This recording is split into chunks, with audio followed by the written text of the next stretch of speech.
सुप्रभात बच्चों। तो बच्चों हम आज आपको पढ़ाएंगे पाठ 25 में विराम चिन्ह। ठीक है। विराम विराम का सबसे पहले यार समझते हैं। विराम मतलब होता है रुकना। ठीक है। कहते हैं ना कि जब हम लोग कहीं जाते हैं कि थोड़ा सा विराम ले लेते हैं, यानी कि रुकना। अब वो हम कहीं थोड़ी देर के लिए रुकते हैं, कहीं ज़्यादा देर के लिए। तो विराम का अर्थ होता है रुकना या ठहरना। तो बोलते समय हम कभी अपनी बात को स्पष्ट करने के लिए कभी बहुत थोड़ी देर रुकते हैं, कभी उससे ज़्यादा रुकते हैं, फिर कभी कभी हम अपनी बात को स्पष्ट करने के लिए काफ़ी देर रुक जाते हैं। ठीक। तो ये हम जब अपनी बात को स्पष्ट करते हैं, वाक्यों को बोलते हैं या लिखते हैं, तो जहाँ पे हम विराम लेते हैं वही उन्हीं आज हम विराम चिन्हों को पढ़ाने जा रहे हैं। तो हिंदी में विराम चिन्ह देखिए कितने होते हैं मैन। देखिए, लिखित भाषा में सबसे पहले इसकी परिभाषा देखते हैं।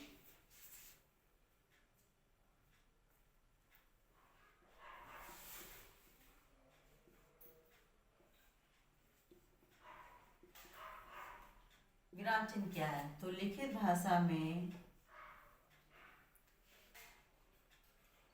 भावों और विचारों को पूर्ण रूप से स्पष्ट करने हेतु ठहराव के लिए जिन चिन्हों का प्रयोग किया जाता है उन्हें विराम चिन्ह कहते हैं। लिखित भाषा में अपने भावों व विचारों को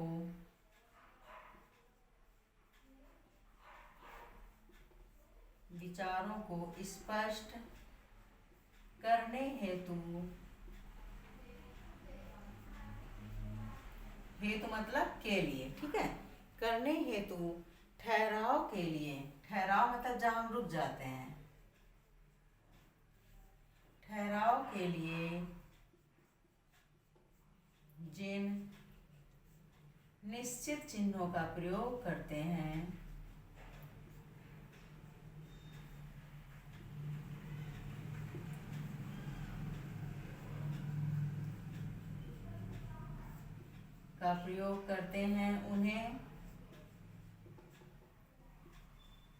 उन्हें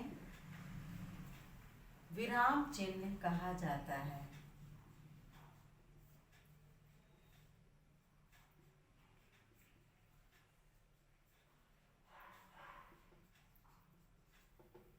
अब विराम चिन्ह होते कितने प्रकार के हैं, तो हम यहाँ पे इनको साइड से लिखेंगे। तो मुख्य विराम चिन्ह, ठीक,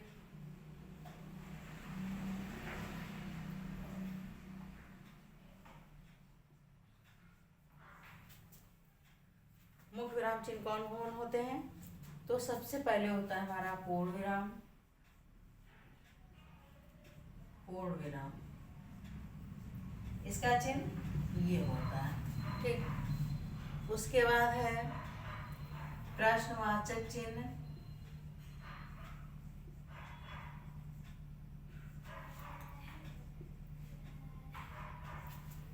प्रश्नवाचक चिन्ह क्या होता है? जो ये होता है हमारा प्रश्नवाचक चिन्ह, ठीक है। फिर होता है हमारा विस्मयादिबोधक। विस्मयादिबोधक चिन्ह।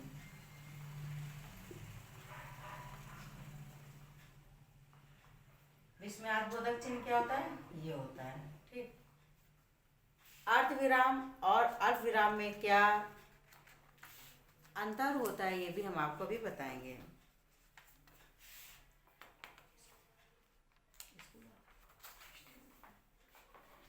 अल्प विराम, ठीक है।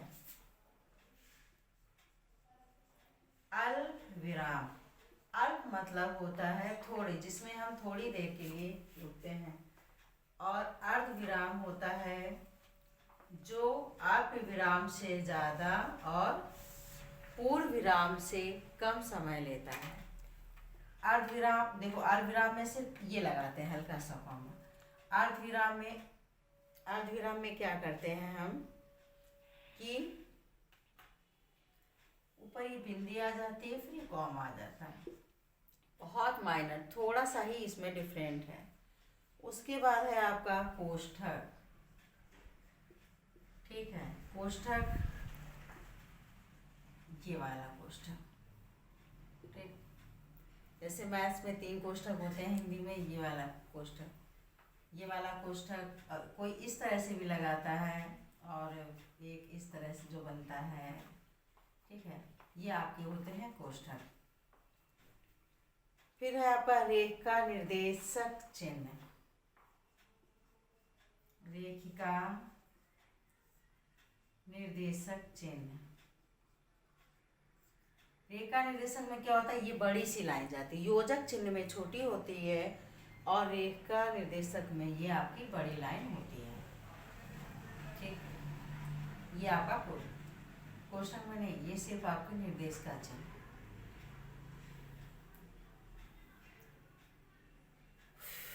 फिर उसके बाद है आपका कोष्ठक, जो हमने आपको बता दिया, उद्धरण चिन्ह।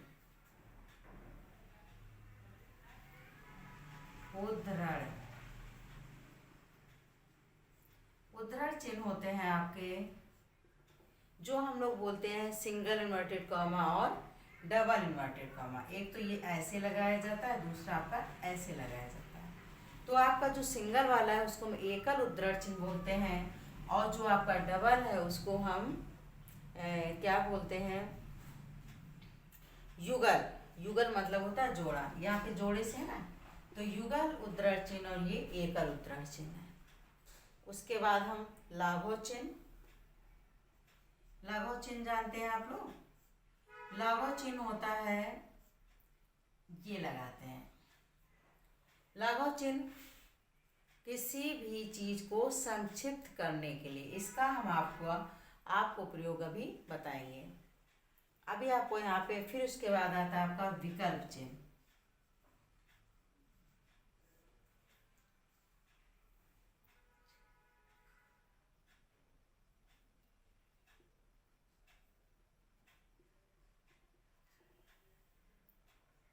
विकल्प चिन्ह में क्या होता है,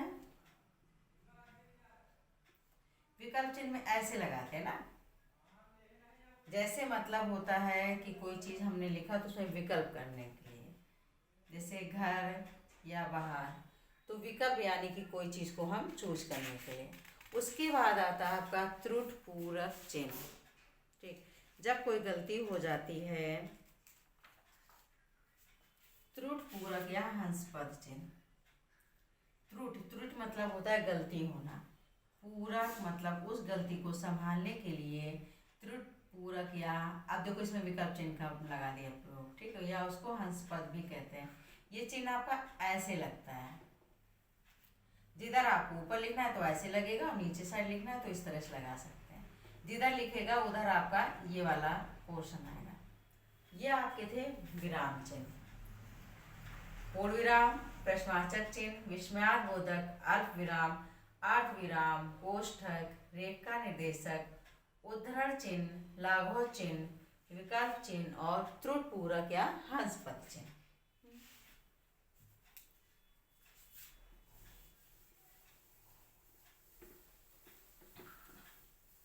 अब हम यहाँ पे इनका प्रयोग देखेंगे।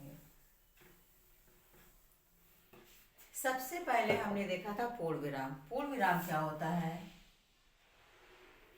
पूर्ण विराम प्रश्नवाचक शब्द और विस्मयादिबोधक, प्रश्नवाचक वाक्य और विस्मयादिबोधक वाक्यों को छोड़ करके सभी के अंत में लगता है।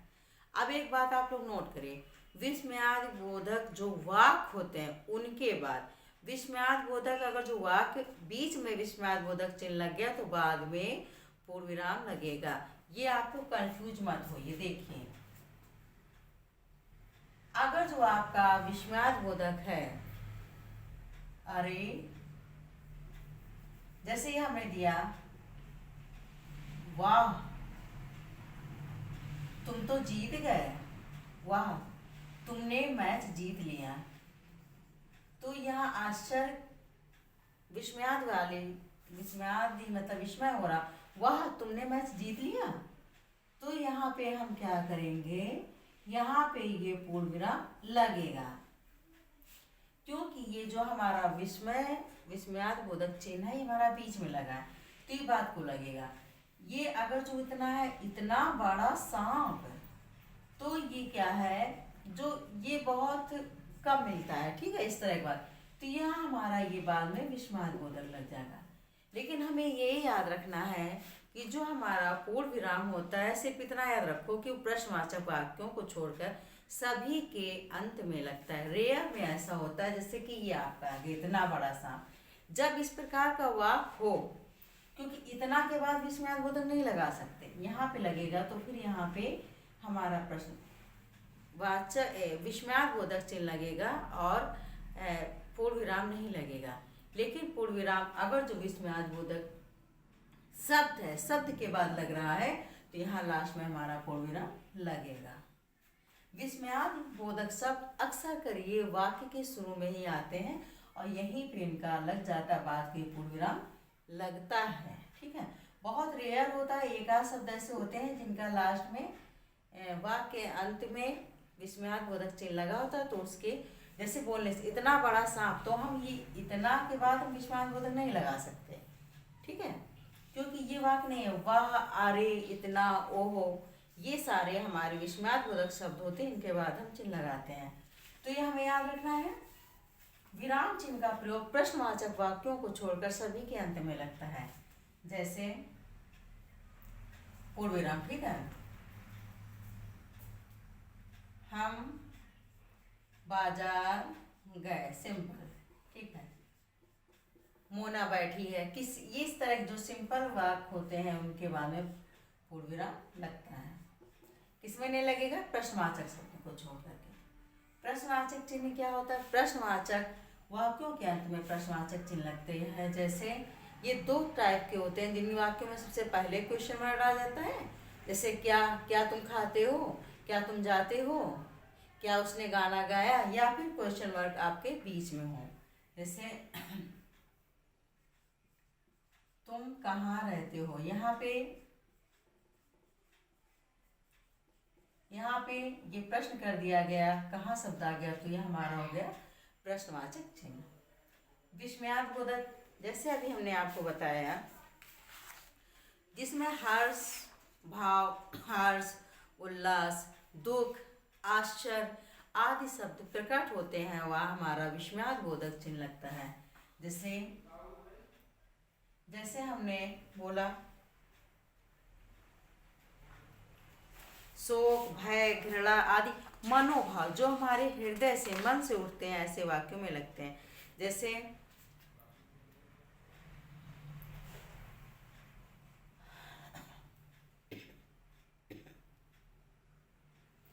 बाप रे, इतना बड़ा स्थान, और बाप रे, यह स्थान तो बहुत डरावना है, यह स्थान बहुत डरावना है। तो ये क्या हुआ, ये हमारे मन के भावों को प्रकट कर रहा है, ठीक है। तो ये बाप रे मतलब हमारे एकदम मनोभाव अंदर से उठा, इसके बाद ये विस्मयादिबोधक चिन्ह लग गए। अब आते हैं अल्पविराम। अल्पविराम होता है जो मतलब समानता प्रकट करने के लिए, या फिर जिसमें आप अल्प, बहुत मतलब थोड़ी देर के लिए रुकते हैं, बहुत थोड़ी देर के लिए रुकते हैं। जैसे मोहन, सीता, गीता, ठीक है, बाजार, मोहन, जैसे मीना, सीता, गीता बाजार गई। अब हम यहाँ पे कितनी देर रुके, मीना, सीता, गीता, बहुत थोड़ी देर के लिए रुके, ठीक है। दो या अधिक उपवाक्यों को अलग करने के लिए भी हम क्या करते हैं, अल्पविराम का प्रयोग करते हैं। जैसे पुस्तक अच्छी है, इसे खरीद लो। यहाँ हमने क्या कि छोटे जो उपवाक हैं उनको अलग किया, फिर उनको मतलब अलग करने के लिए। देखो, एक तो ये हो गया कि जब हम सिंपल तरीके से समान चीज़ों को अलग करते, अब हम दो वाक्यों को अलग करेंगे। जैसे कि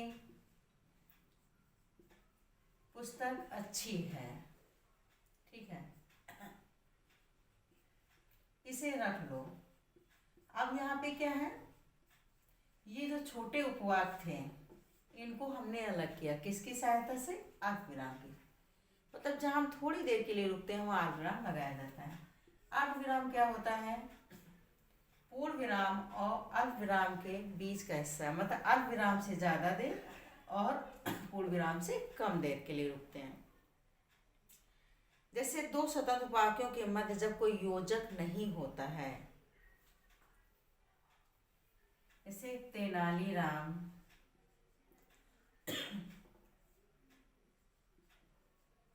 तेनालीराम यह जानते थे, ठीक है। अब देखो हम रुक गए। तेनालीराम यह जानते थे, तेनालीराम बहुत बुद्धिमान थे, तेनालीराम बहुत बुद्धिमान थे। अब हमने क्या किया, थोड़ी देर के लिए आराम से रुक गए। तेनालीराम बहुत बुद्धिमान थे, दरबारी यह बात जानते थे।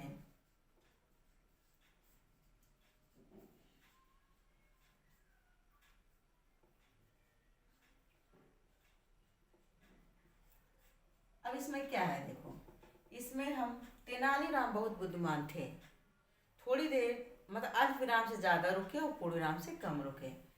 तो ये क्या है, जो अर्ध विराम से ज़्यादा और पूर्ण विराम से कम देर के लिए विराम किया था वो अर्ध विराम होता है।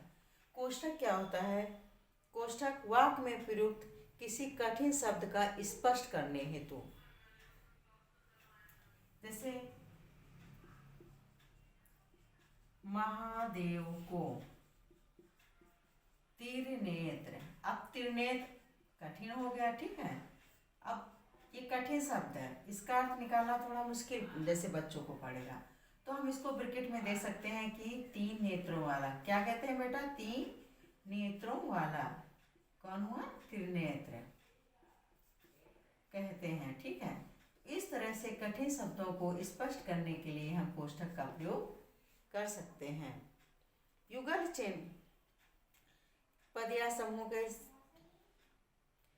वाक्य में प्रयुक्त किसी पद या पद समूह के तात्पर्य को स्पष्ट करने के लिए हिम्मत वही चीज़ है कि किसी भी हम चीज़ को स्पष्ट करने के लिए कोष्ठक का प्रयोग करते हैं। फिर उसके बाद है रेखा निर्देशक चिन्ह, इसका प्रयोग आने वाले विवरण की ओर संकेत करने के लिए किया जाता है।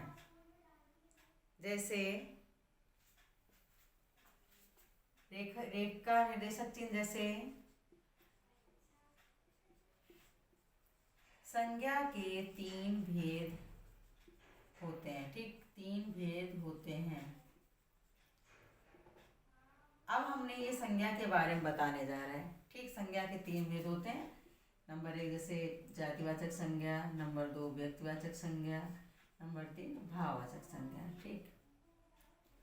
जातिवाचक, व्यक्तिवाचक और भाववाचक, मतलब कुल मिला के जिसके हम अगर जो उसी के बारे में बताने जा रहे हैं तो हम इस रेखा निर्देशक चिन्ह का प्रयोग करते हैं। उद्धरण चिन्ह क्या होते हैं, इसके दो रूप होते हैं, एकल तथा युगल। ये आपका एकल है, ये आपका युगल है। युगल मतलब जो हम जोड़े से लगाते हैं, जिसमें डबल इन्वर्टेड कॉमा होता है, वो हमारा उद्धरण चिन्ह होता है। युगल ये है हमारा एकल, ठीक है। एकल में क्या करते हैं, पुस्तक के शीर्षक किसी व्यक्ति के उपनाम या पदवी के साथ लगाया जाता है, ठीक है। जैसे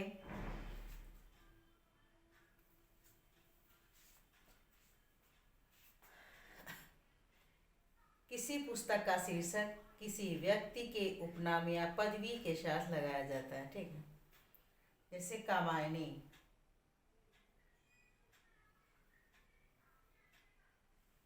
कामायनी जयशंकर प्रसाद की उत्कृष्ट रचना है। तो कामायनी क्या है, एक ये शीर्षक है। रामचरितमानस हिंदुओं का पवित्र ग्रंथ है, तो ये क्या है, ये भी हमारा शीर्षक है। असम में भारत रत्न भूपेन हजारिका समान गीतकार अन्य कोई नहीं हुआ।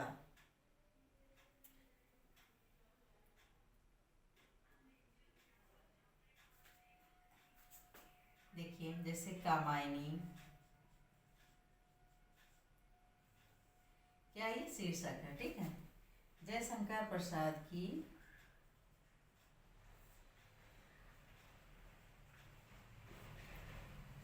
रचना है, ठीक। तो ये है हमारा शीर्षक, सिंगल इन्वर्टेड कॉमा, एकल उद्धरण चिन्ह। अब आते हैं युगल उद्धरण चिन्ह में। युगल उद्धरण चिन्ह का प्रयोग कहते हैं किसी की बात का ज्यों का त्यों रखने के लिए, जिसे हम इंग्लिश में डायरेक्ट इनडायरेक्ट में करते हैं, ठीक है।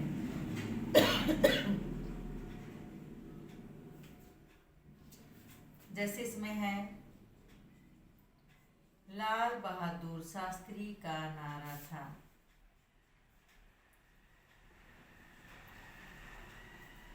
क्या था, ठीक है। अब हमने जो लाल बहादुर शास्त्री का ही नारा उन्होंने जो कहा था उसी को तो लिखेंगे ना। नारा था जय जवान जय किसान।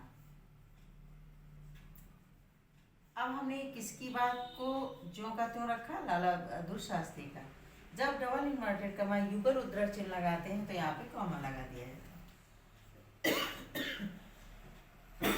लागू चिन्ह का प्रयोग कैसे करते हैं, किसी चीज को संक्षिप्त करने के लिए। जैसे अगर जो हमें लिखना है बैचलर ऑफ आर्ट, तो हम लिखते हैं जैसे बीए लिखा, ठीक है, ठीक।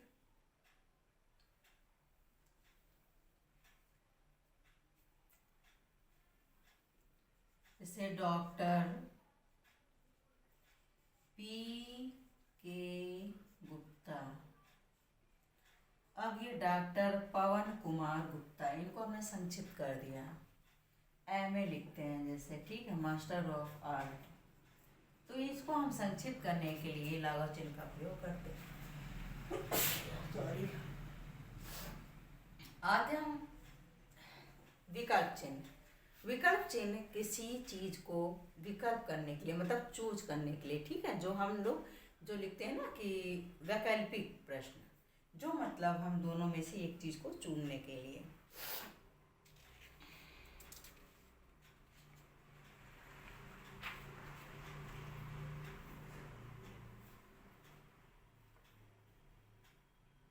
जैसे टेस्ट मैचों में सचिन विराट ने सबसे अधिक रन बनाए।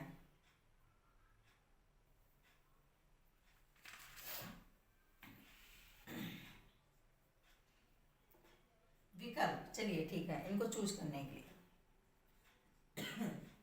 आप चाय कॉफी लेंगे, मतलब इसमें विकल्प करिए। तो इसमें क्या है, विकल्प करने, चाय या कॉफी।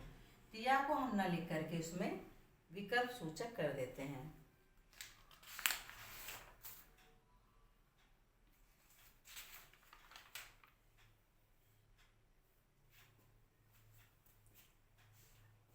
इतना समझ में आ गया। समान महत्व रखते हैं, लेकिन हम इसमें एक को क्या करेंगे, चूज करेंगे। अब आते हैं त्रुटि पूरक या हंस पद।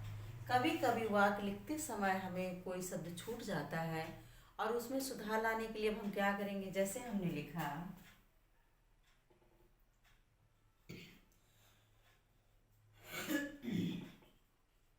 मैं एक लिखता हूँ, ठीक है। अब हमने इस जगह कहानी लिखना भूल गए कि मैं एक कहानी लिखता हूँ। अब क्या करें, अब यहाँ पे स्पेस ही नहीं है, जैसे मैं एक कहानी लिखता हूँ।